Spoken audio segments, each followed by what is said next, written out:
힘들게 번 돈, 세금까지 꼬박꼬박 내면서 벌었던 내 돈, 내 자식에게 준다는데 이게 무슨 잘못이냐? 그리고 부모님 임대해 주겠다는데 불법 증여라 볼 수 있나? 탄식하는 분들도 많지만 문제는 고가나 저가의 직거래를 이용한 편법 증여냐 아니냐, 이것이 문제였습니다. 부모 자식 간의 거래 한번 잘못하게 되면 국세청 세무조사를 받거나 만약 불법이 확인되었을 때는 경찰의 수사까지 받을 수 있습니다.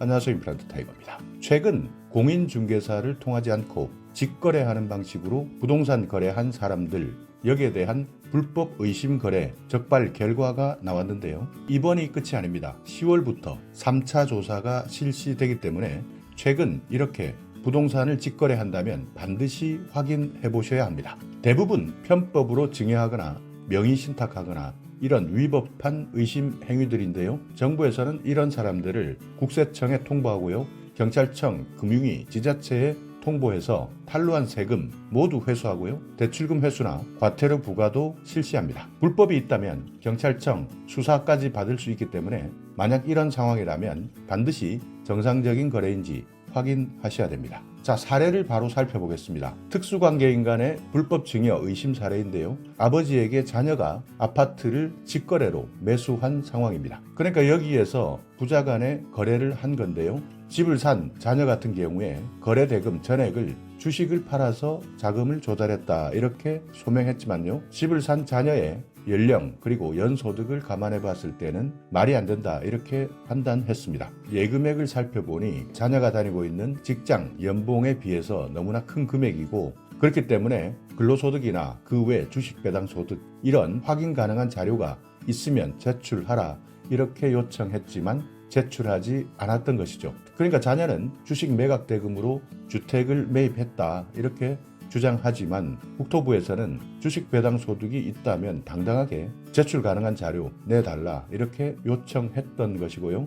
그렇지만 결국 매수인은 자료를 제출하지 못했습니다. 그렇기 때문에 당연히 이때는 자녀의 돈이 아닌 부모의 돈이다, 이렇게 보고 불법 증여를 의심한 상태에서 국세청에 통보했다는 뜻입니다. 만약 불법 증여다 한다면 상속 증여세율에 따라서 최대 50%까지 세금을 부과받을 수 있는데요. 구간에 따라 10%부터 50%까지 금액이 다르기 때문에 내가 부모로부터 만약 커다란 금액을 증여받았다, 이것이 밝혀진다면 최대 50%까지 상속세, 증여세를 내야 되는 겁니다. 자, 또 하나의 사례 살펴보겠습니다. 자녀에게 아파트를 판 다음 임대차 계약을 체결했습니다. 그러니까 엄마와 딸이 거래를 한 건데요. 거래대금 27억 중에 10억 9천만 원을 엄마에게 임대보증금으로 조달한 겁니다. 그러니까 엄마와 임대차 계약 형식을 빌어서 보증금 형태로 10억 9천만 원을 받았는데요. 그렇기 때문에 당연히 임대보증금 형태가 편법 증여 아니냐, 엄마와 딸 간의 거래인데 이것은 편법 증여가 될 수 있다라고 생각했기 때문에 국세청에 통보한 겁니다. 그러니까 거래 계약을 할 당시 부모 자식 간의 거래인데요. 잔금 날짜에 맞춰서 임대차 계약을 한 거죠. 그러니까 불법적으로 임대차 계약 형식을 빌려서 불법 증여했다, 이렇게 볼 수밖에 없는데요. 상황에 따라 다를 수 있지만 정부에서는 불법 증여했다라고 의심하는 겁니다. 일반적으로 엄마와 딸 아파트를 사고 파는 경우도 드물지만 여기에 임대차 계약을 하는 것도 일반적인 상황은 아니기 때문에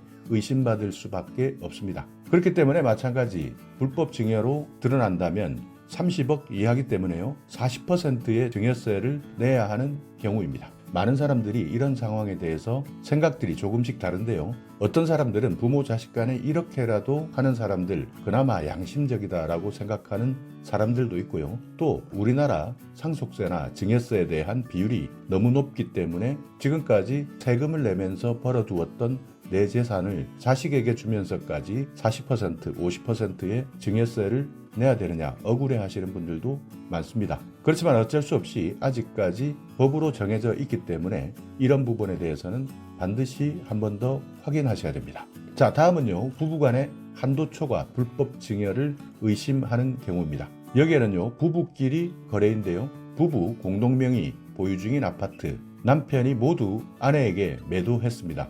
그래서 자금 조달 출처, 어디에서 이 돈이 났느냐 확인 가능한 자료를 요청했지만 국세청에 자료를 제출하지 못했던 것이죠. 부부간에는 증여 한도 6억까지 가능합니다. 그렇지만 6억이 넘어갔을 때는 이것도 불법 증여가 되기 때문에 당연히 국세청에 통보되는 것이고요.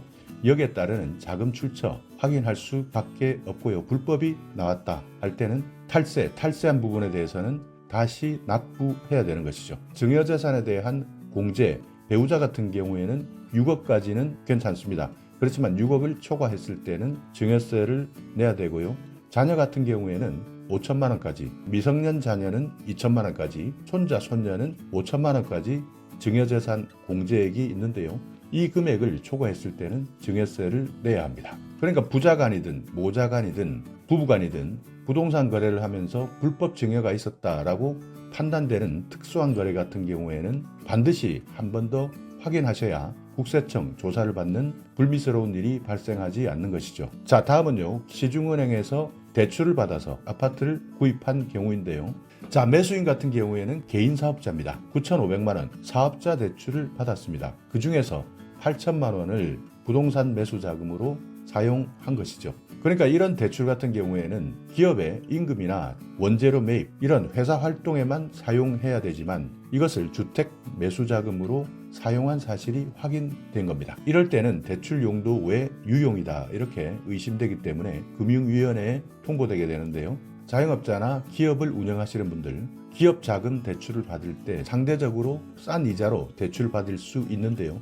이렇게 대출받은 돈을 회사를 운영하는 데 사용하지 않고 아파트를 구매하는 데 사용한 사례입니다. 여기에다가 이 사람은 실제 거래 금액이 3억 9,900만 원인데도 8천만 원이다 이렇게 거짓 신고했기 때문에 지방자치단체에 통보했습니다. 일부러 거짓으로 했기 때문에 과태료 부과 대상이 될 수 있는 겁니다. 자, 또 하나의 경우인데요. 매수인이 대표이사로 있는 법인에서 거래금액 전체를 차용해서 초고가 아파트를 구입한 사례입니다.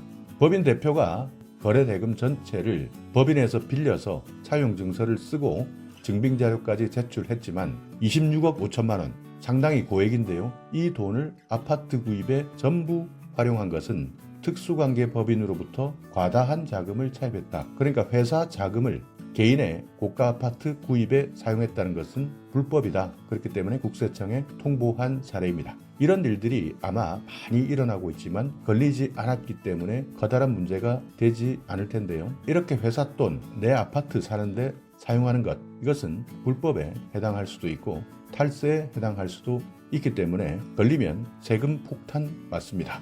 자, 또 하나는요. 딸과 엄마 관계인데요. 청약 신청을 목적으로 무주택자 지위를 얻기 위한 모녀 간의 명의신탁입니다.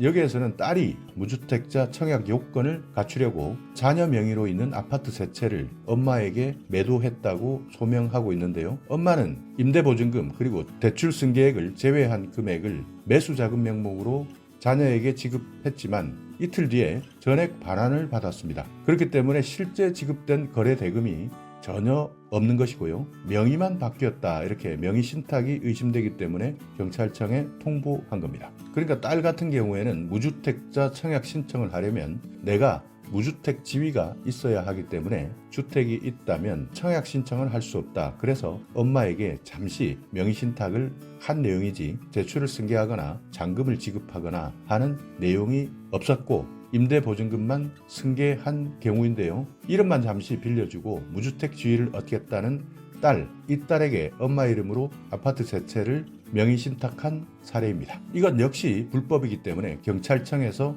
수사를 하고 있는 상황입니다.